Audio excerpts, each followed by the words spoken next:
మొన్న జరిగిన ఎన్నికల్లో మరి కాంగ్రెస్ పార్టీ ఏర్పాటు చేసిన ప్రభుత్వం అబద్ధాల పునాదులపైన నిర్మించినట్టు మరొకసారి మనకు నిన్న హరీష్ రావు గారికి ఓపెన్ ఛాలెంజ్తో రుజువైంది. మొదటి నుంచి కూడా రేవంత్ రెడ్డి గారి యొక్క రాజకీయ ప్రస్థానం ప్రారంభించినప్పుడు డే 1 నుంచి కూడా అన్నీ కూడా మోసాలే, అన్నీ కూడా అబద్ధాలే. మరి ఆయన అబద్ధాలనే పునాదులుగా వేసుకొని మరి ఈరోజు ముఖ్యమంత్రి స్థాయి వారికి వచ్చి ఈరోజు ఒక బాధ్యత గల మరి జవాబుదారీ తనలో ఉన్నటువంటి ఒక పదవిలో ఉండి మరి సమాధానం చెప్పలేక మరి తాము ఇచ్చిన హామీని నిలబెట్టుకోలేక మరొకసారి ప్రజలను మోసం చేసే ప్రయత్నం చేస్తారని చెప్పి స్పష్టంగా అర్థమవుతా ఉన్నది.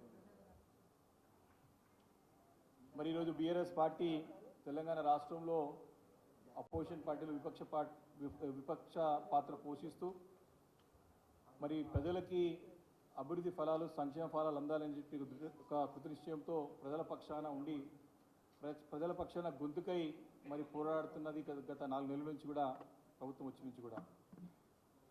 అయితే ఈ సందర్భంలో మరి అనేక హామీలు మరి సహజంగా కొత్త ప్రభుత్వం వచ్చినప్పుడు వారు ఇచ్చిన హామీలు నిలబెట్టుకోవాలా, మంచి పరిపాలనని కోరుకుంటారు.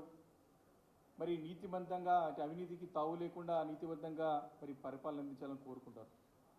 కానీ ఈరోజు వీటేవి కూడా తావు లేకుండా ఈరోజు పరిపాలనలో ఘోరంగా విఫలం చెంది మరి వనరులున్నా మరి ప్రజలకి అంటే అనేక రంగాలు అటు విద్యుత్ విషయంలో కానివ్వండి, సాగునీరు విషయం కానివ్వండి, తాగునీరు విషయం కానీ ఇంకా అనేక విషయాల్లో పుష్కలంగా వనరులు ఉన్నా మరి ప్రజలకు అందించలేక మరి అడ్మినిస్ట్రేషన్లో పరిపాలనలో ఘోరంగా విఫలమయ్యి మరి అవినీతికి తెరలేపి మరి ఈరోజు వారి యొక్క పరిపాలన కొనసాగిస్తుంది స్పష్టంగా అర్థమవుతుంది.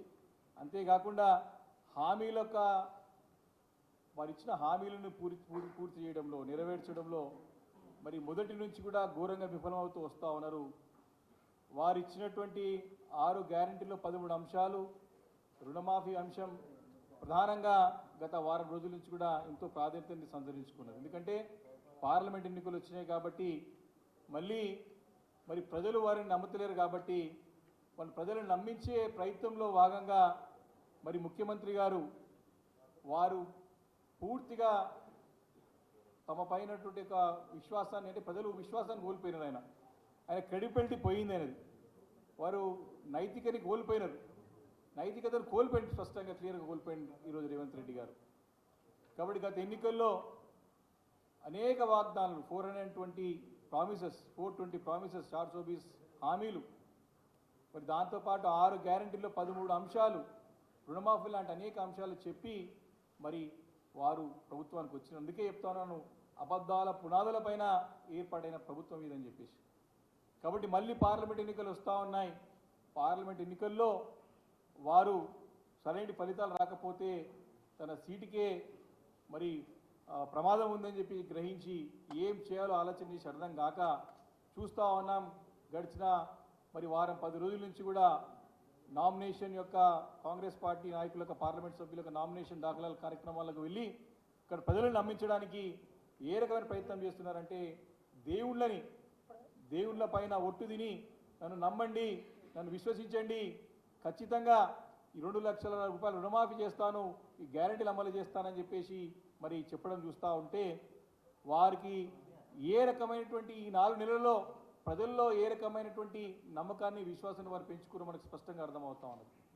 మరొకసారి నేను చెప్తా ఉన్నాను, గతంలో కూడా చాలా సందర్భాల్లో మళ్ళీ కూడా చెప్తా ఉన్నాను, దేవుడి మీద ఒట్టు ఎప్పుడు తినాల్సి వస్తుంది? మన పచ్చిబట్టలతో గుడిలోకి ఎప్పుడు వెళ్తాము? ఎప్పుడైతే నమ్మకం కోల్పోతామో, ఎప్పుడైతే విశ్వాసం కోల్పోతామో, ఎప్పుడైతే వారి మాటలు నమ్మరో, నమ్మించేయడానికి ప్రయత్నంలో భాగంగానే దేవుళ్ళ మీద ఒట్టు తింటాం. కాబట్టి ఈ 2 లక్షల రుణమాఫీ, 6 గ్యారెంటీలో 13 అంశాల గురించి మరి ప్రజలు పదే అడుగుతూ ఉంటే మళ్ళీ అవి నెరవేర్చుకుంటే సీట్లు పోతాయని చెప్పేసి భయపడి మరి మరొకసారి మోసం చేసే ప్రయత్నం ముఖ్యమంత్రి గారు స్పష్టంగా చేస్తున్నారని చెప్పేసి కూడా ప్రజలందరూ కూడా గమనించి మరి అన్నప్పుడు మరి మా నాయకుడు, సీనియర్ నాయకుడు, మాజీ మంత్రివర్యులు హరీష్ రావు గారు మీరు పదే పదే దేవుళ్ళ గురించి ఎందుకు మీరు ఒట్టు తింటారు? మీకు మీ పైన నమ్మకం ఉంటే, మీకు మీ పైన విశ్వాసం ఉంటే మీరు ఆగస్ట్ 15 వరకు డెడ్ లైన్ పెడుతున్నారు కదా. 6 గ్యారంటీలకు 13 అంశాలు కానివ్వండి, రుణమాఫీ అంశంలో కానివ్వండి, 500 రూపాయల బోనస్ విషయంలో, మరి ధాన్యం కొనుగోలులో అన్నప్పుడు మీరు ఎందుకు దేవుళ్ళ పైన ఒట్టు తింటారు? మీరు తక్షణంగా మీరు చేయకపోతే రాజీనామా చేయండి, చెప్తే కానీ ప్రజలు నమ్ముతారని చెప్పినప్పుడు వారు మరి ఒకసారి మరి పక్కదారి పట్టించడానికి ప్రయత్నం చేసి ఏమన్నారైనా మీరు రాజీనామా చేయండి, మీరు పార్టీ మూసుకుంటారా అని చెప్పేసి, అంటే ప్రజల తరపున ప్రజల గొంతుకై ప్రశ్నించినప్పుడు మరి ఈ రకమైనటువంటి ఏదో ఆటలో భాగంగా, ఛాలెంజ్లో భాగంగా దృష్టి మళ్లించడానికి ప్రయత్నం చేసి దాన్ని అడ్వాంటేజ్గా తీసుకొని మాటల గాలిడి తప్ప, మాటల ద్వారా ఎత్తుకుపోయేతులు తప్ప ప్రజలకి నిజంగా చేస్తాను, నిజంగా నమ్మకుండా ఎస్ చెప్పు, చేయకపోతే నేను రాజీనామా చేస్తానని చెప్పేసి చెప్పు.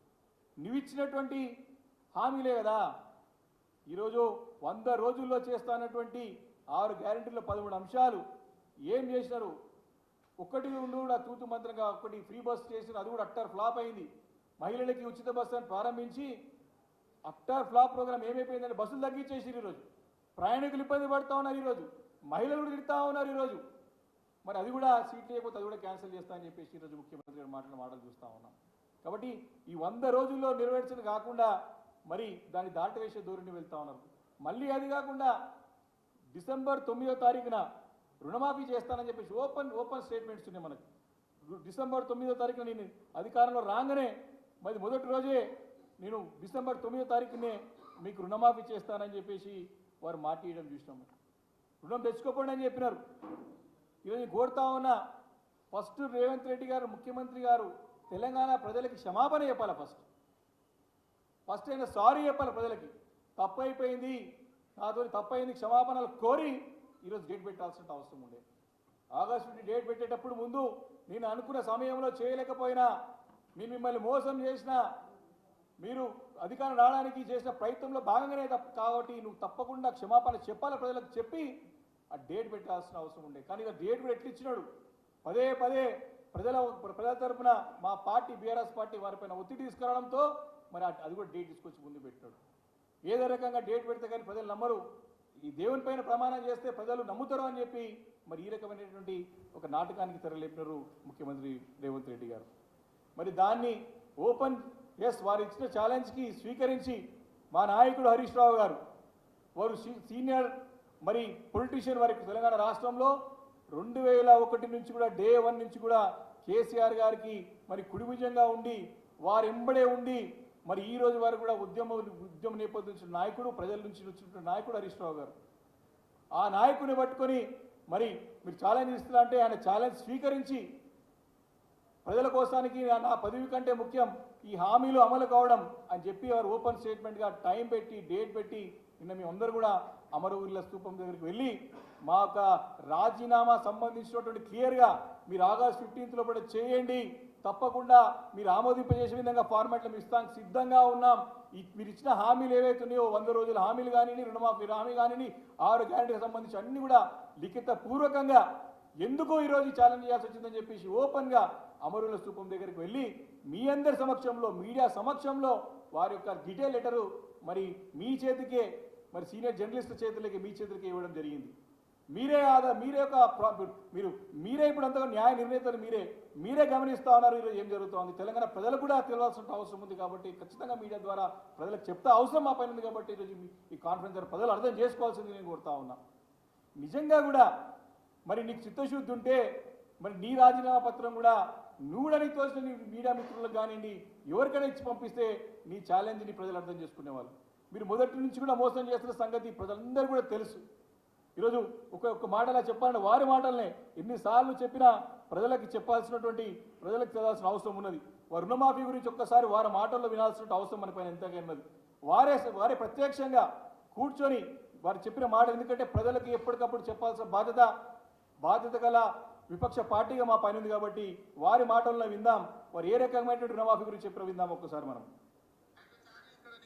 చెప్తా వినాలి. ఇవాళ రుణమాఫీ చేసిన వాళ్ళందరినీ నేను విజ్ఞప్తి చేస్తున్నా, ఎంబడే బ్యాంక్ పోయి 2 లక్షలు తెచ్చుకోండి. జనవరిలో డిసెంబర్ 9 నాడు నేను రాగానే మాఫీ చేస్తా. అయితే చారి ఇక్కడ నీకు మతలబ్ చెప్తా వినాలి. ఇవాళ రుణమాఫీ చేసిన వాళ్ళందరికీ నేను విజ్ఞప్తి చేస్తున్నా, ఎంబడే బ్యాంక్ పోయి 2 లక్షలు తెచ్చుకోండి. జనవరిలో డిసెంబర్ 9 నాడు నేను రాగానే మాఫీ చేస్తా. అంటే ఇప్పుడు చారి గారు లేరు మన దగ్గర, సీనియర్ జర్నలిస్ట్ వారు ఇప్పుడు మనకి ప్రత్యేక సాక్షి. కాబట్టి నేను కోరుతా ఉన్నా రేవంత్ రెడ్డి గారిని, నిజంగా మీకు చిత్తశుద్ధి ఉంటే ఆ చారి గారికే 1000 పెట్టండి, మీరు రాజీనామా పత్రం మీరు వేయండి. ఆగస్టు 15 డెడ్ లైన్ పెట్టి డిసెంబర్ 9 తారీఖు పెట్టింది మీరే. మీతో కాకపోతే చెప్పండి, తప్పకుండా అక్కడ పెట్టి అడగండి.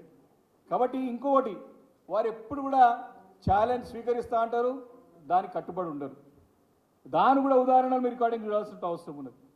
వారు అందరికీ తెలుసు, తెలుగు ప్రజలకు ఇక్కడ 2 రాష్ట్రాలు కానీ ప్రపంచంలో ఉన్నటువంటి ప్రతి ఒక్కరు కూడా రాజకీయాలు గమనిస్తున్నటువంటి ప్రతి ఒక్కరు కూడా తెలుసు, వారు కొడంగల్లో 2018లో నేను ఓడిపోతే రాజకీయ సన్యాసం పుచ్చుకుంటా అని చెప్పేసి అన్నది ఎవరు?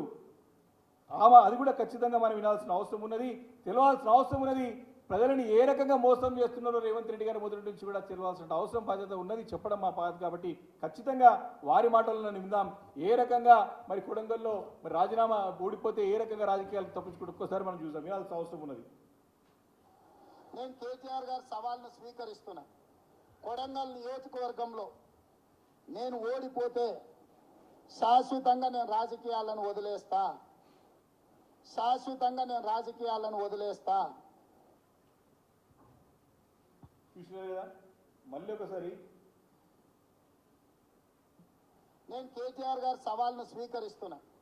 కొడంగల్ నియోజకవర్గంలో నేను ఓడిపోతే శాశ్వతంగా నేను రాజకీయాలను వదిలేస్తా, శాశ్వతంగా నేను రాజకీయాలను వదిలేస్తా. 2018లో అప్పుడు కూడా నేను ఛాలెంజ్ స్వీకరిస్తా అని చెప్పి మరి 2018లో ఓడిపోయిన తర్వాత మరి రేవంత్ రెడ్డి గారు రాజకీయాలకి తప్పుకున్నాడా? ఒక్కసారి ప్రజలందరూ దీన్ని ఒక్కసారి ఆలోచన చేయాలని చెప్పేసి నేను బాధ్యత గల ఒక విపక్ష పార్టీగా ప్రజల తరపున పోరాటం చేస్తున్న పార్టీ ఒక శాసనసభ్యుడిగా నేను ప్రజలకి మరి సందర్భంగా నేను కోరుతా ఉన్నాను. ఇంతేకాదు ఇంకా అనేక అంశాలు. గ్రేటర్ హైదరాబాద్లో కూడా మరి మీరు ఆ సత్తాలకు వస్తే 100 సీట్లకు వస్తే నేను ఇక్కడ దేశం వదిలిపెట్టే పోతా అని చెప్పినారు, ప్రాంతం వదిలిపెట్టే పోతా అని చెప్పినారు. అది కూడా ఒక ఉదాహరణ ఉన్నది. ఇంకా చాలా ఉదాహరణలు ఉన్నాయి, 1 కాదు 2 కాదు. అనేక సందర్భాల్లో ఏ రకంగా మోసం చేసినాడో ప్రజలకి, మరి పక్కదో పట్టించినారో అనేక లైవ్ ఎగ్జాంపుల్ వారి క్లియర్ కట్గా మనకి ఈ అంశాల పట్ల అదే హరీష్ రావు గారు తెలంగాణ రాష్ట్రం గురించి ప్రజల కోసానికి 2 సార్లు రాజీనామా చేసి ఉప ఎన్నికల్లో పోటీ చేశారు. తమ మంత్రి పదవిని మరి గడ్డి పూసలకు తీసి విసిరేసినారు కేసీఆర్ గారి నాయకత్వంలో. అలాంటి నాయకునితోని ఛాలెంజ్ చేసినప్పుడు జాగ్రత్తగా మరి ముఖ్యమంత్రి గారు చేస్తే బాగుంటుందని చెప్పి ఇంకొక అంశం కూడా ఈరోజు గుర్తు చేసుకోవాల్సిన అవసరం ఉన్నది. మరి ఆ రోజు వారు తెలుగుదేశం పార్టీలో ఉన్న శాసనసభ్యుడిగా ఉండే 2014 నుంచి మరి 18 వరకు మేము కూడా అప్పుడు వారేంబడి ఆ పార్టీలో ఉండే.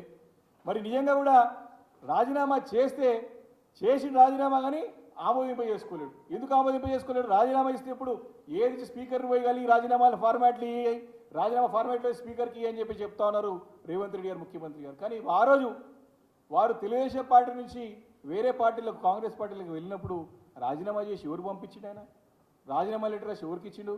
ఆ లెటర్ మీ ప్రూఫ్తో పాటు తీసుకొచ్చాం ఈరోజు. ఆ రోజు రాజీనామా చేసి అప్పుడు తెలుగుదేశం పార్టీ మరి అధినేత ఆ రోజు చంద్రబాబు నాయుడు గారికి పోయి లెటర్ ఇచ్చినారు. లెటర్ ఇచ్చేసి ఆ రోజు మమ్మల్ని ఆయన రిజిగ్నేషన్ లెటర్ ఇచ్చేసి మరి అక్కడ పెట్టి మరి కాలయాపన చేసినారు. నిజంగా ఇవన్నీ కూడా చరిత్రలో ఉన్నటువంటి సాక్ష్యాలు ఇవన్నీ కూడా. వారు మాట తప్పుతారు, మాట కట్టుబడి ఉండరు, వారు మోసాలకు పాల్పడతారనే దానికి ఇవన్నీ బెస్ట్ ఎగ్జాంపుల్స్. ఇది క్లియర్గా చంద్రబాబు నాయుడు గారికి లెటర్ ఇచ్చి మరి ఆ రోజు రాజీనామా పెద్ద డ్రామా అన్నాడు ఆ రోజు కూడా. కాబట్టి ఇన్ని విధాలుగా ప్రజల్ని మోసం చేసి ప్రజలను పక్కదో పట్టించే ప్రయత్నం మొదటి నుంచి కూడా చేస్తూ ఉన్నారు. అది కాకుండా ప్రజలకి కావాలని పోరాడి హరీష్ రావు గారు ఫైట్ చేస్తూ ఉంటే వారిని వ్యక్తిగతంగా దూషే ప్రయత్నం చేస్తూ ఉన్నారు, దూషిస్తున్నారు. ఇది వారికి అలవాటుగా మారిపోయింది. అంత కమిటెడ్ లీడర్ని పట్టుకొని వారి యొక్క హైట్ గురించి వారి హైట్ గురించి మాత్రం మీ హైట్ గురించి ఏదో చూసుకోవాలి ఒకసారి. వారిని తప్పుపడుతూ వారిని దూషించే ప్రయత్నం చేస్తున్నారు. వారికి ఇది ఇచ్చేస్తే సిద్దిపేటకి పీడ పోతుందని చెప్పేసి అసలు మీ పీడ పట్టిన తెలంగాణ రాష్ట్రానికి అర్థం చేసుకోవాలి రేవంత్ రెడ్డి గారు. మీ పీడ విరగడ చేయడానికే మరి హరీష్ రావు గారు పోరాటం చేస్తూ ఉన్నారు. సిద్దిపేట ప్రాంతానికి మరి హరీష్ రావు గారు ఆత్మ లాంటి నాయకుడు. ఒక్క ఏ ఎన్నిక జరిగినా ఇప్పటి వరకు కూడా 2004 అప్పటి నుంచి స్టార్ట్ చేసుకుంటే ఇప్పటి వరకు కూడా ఏ ఎన్నిక జరిగినా తెలంగాణ రాష్ట్రంలో హైయెస్ట్ మెజార్టీ #1 ఎమ్మెల్యేగా ఆ రోజు నుంచి ఈ రోజు వరకు హరీష్ రావు గారు ఉన్న సంగతి ఒక్కసారి రేవంత్ రెడ్డి గారు గుర్తు చేసుకోవాలి అని నేను తెలియజేస్తా ఉన్నా ముఖ్యమంత్రి గారికి. ఒక్కసారి నీకు హైయెస్ట్ మెజార్టీ వచ్చిందా? మీ కొడంగల్లో ఓడిపోయిన ఒకసారి ఓట మెరుగని నాయకుడు హరీష్ రావు గారు. #1 ఎప్పుడు ఫలితాలు వచ్చినా తెలంగాణ రాష్ట్రంలో హైయెస్ట్ మెజార్టీ ఎప్పుడు కూడా హరీష్ రావు గారిదే. ఈరోజు అందరూ ఇక్కడ కాదు, రెండు రాష్ట్రాలు కాదు, ప్రపంచంలో ఉన్న ప్రతి తెలుగు వాడికి తెలుగు భాష మాట్లాడే అందరూ కూడా హరీష్ రావు గారి యొక్క కమిట్మెంట్, వారి పనితనం గురించి తెలుసు. మీరు నేర్చుకోవాల్సింది చాలా ఉంది వారి దగ్గరికి వెళ్ళి, ఓపికతో నుండి నేర్చుకోవాల్సిన అవసరం ఉన్నది. మీరు అసెంబ్లీ సమావేశాల్లో కూడా ఏ సబ్జెక్ట్ తీసుకున్నా సరే, మీకు ఆ రోజు ఫైనాన్స్ అంశం తీసుకున్నా సరే, రెండోది ఇరిగేషన్ సంబంధించి తీసుకున్నా సరే, మీ అనుమానాలన్నీ కూడా సమయం ఇవ్వకుండా ఉన్న సమయంలో మీ అనుమానాలను నివృత్తి చేసి ప్రజలందరూ కూడా తెలిసే విధంగా మరి హరీష్ రావు గారు మాట్లాడితే ఆ రోజు ప్రజలందరూ కూడా వారిని ప్రశంసించిన సంగతి ఒక్కసారి గుర్తు చేస్తా ఉన్నా.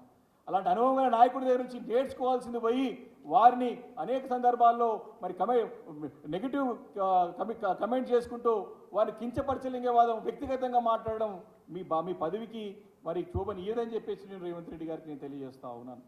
కాబట్టి ఇలా అనేక అంశాల్లో ఇప్పుడు కూడా నిన్ను కూడా చాలా మంచి మాట చెప్పినారు.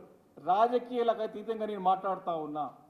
ప్రజలకి మీరు ఇచ్చిన హామీలు ఇన్ని కోట్ల మందికి కూడా లాభం జరుగుతుందంటే నా పదవి పెద్ద పదవి కాదు, చిత్తశుద్ధితో ఉన్నామని చెప్పి అలా చెప్పినారు నిన్ను కూడా. కాబట్టి దాన్ని అపహాస్యం చేసే విధంగా ప్రజల యొక్క మరి వారు ఎంతో 1000 కళ్ళతోని ఆశతో చూస్తూ ఉన్నారు ప్రజలు. వారి ఆశ మీద నీవిదల్లే విధంగా మరి ఈరోజు ముఖ్యమంత్రి గారు మాట్లాడుతూ ఉన్నారు. కాబట్టి ఇప్పటికైనా సరే నేను ఓడుతా ఉన్న రేవంత్ రెడ్డి గారు మొదట వారు అనుకున్న సమయంలో వారు పెట్టిన డెడ్లైన్లో వారు ఇచ్చిన హామీలు చేయలేదు కాబట్టి మొదట క్షమాపణ చెప్పాలని బీఆర్ఎస్ పార్టీ డిమాండ్ చేస్తూ ఉంది. ఫస్ట్ వారి నాయకులు చేయాల్సింది క్షమాపణ చెప్పాలి ప్రజలకి. రెండోది వచ్చేసి మీరు పెట్టే డెడ్లైన్ ఈరోజు ఆగస్ట్ 15, దాని లోపల మీరు పెట్టే డెడ్లైన్కి మీకు ప్రశ్నిస్తూ ఉంటే తిరిగి మా పైన దాడి చేసే ప్రయత్నం చేస్తున్నారు. దానికి సిద్ధంగా ఉన్న ప్రజల గురించి చెప్పి ఈరోజు నేను కాంగ్రెస్ పార్టీకి ముఖ్యమంత్రి గారు తెలియజేస్తా ఉన్నాను. కాబట్టి ఇన్ని హామీలు 6 గ్యారంటీలు కూడా అనేక హామీలు ఉన్నాయి.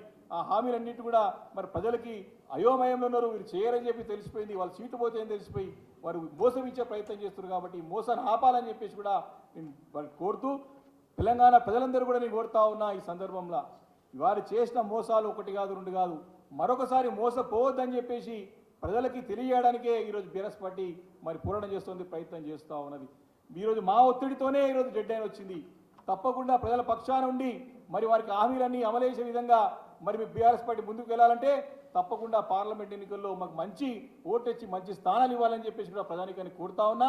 మరి కాంగ్రెస్ పార్టీ నమ్మొద్దు, మరొకసారి మోసపోవద్దు, రేవంత్ రెడ్డి మాటలు పడొద్దని చెప్పేసి కూడా నేను ప్రధానికని తెలియజేస్తా ఉన్నాను. Thank you.